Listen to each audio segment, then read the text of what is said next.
এই রাস্তাঘাটের অবস্থা খারাপ।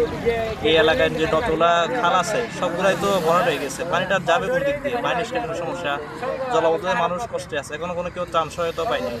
শিশুরা বৃদ্ধরা বিভিন্ন সংক্রামক রোগের ঝুঁকিতে আছে। উপর থেকে পানি আসে, শঙ্কর নদীর পানি আর ওই আঙ্গর খালের পানি। এখন এখানে বৃষ্টি না হলেও ওই দিকের পানি আসে, এখানে ডুবোয়া, বাড়িঘর সব ডুবোয়া, থাকতে থাকতে যাইতে অনেক সমস্যা।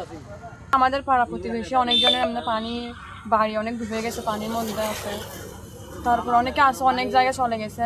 আমরা নৌকায় করে যাচ্ছি, যাত্রা সবাই নৌকায় করে যাচ্ছে আর কি, মানুষজন সবাই।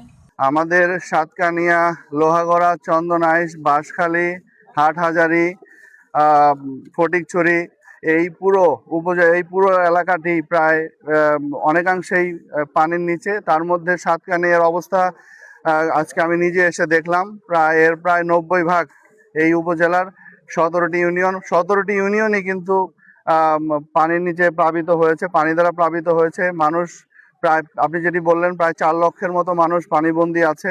আমাদের এই পর্যন্ত প্রায় 40 লক্ষ টাকা আমরা এই জেলাতে এই শুকনো খাবার ক্রয়ের জন্য আমরা ইতিমধ্যেই বিতরণ করেছি।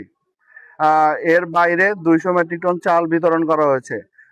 বাংলাদেশ সেনাবাহিনীর পক্ষ থেকে জানানো হয়েছে যে তারা স্পিডবোট নিয়ে আজকে থেকেই তাদের কার্যক্রম শুরু করবে এবং আমাদের কাছে রিকোয়ারমেন্ট চেয়েছে কোন কোন উপজেলায় কি পরিমাণে স্পিডবোট লাগবে এবং তাদের কোন কোন জায়গা কভার করতে হবে সেই বিষয়েও আমরা তাদেরকে লিখিতভাবে জানিয়েছি।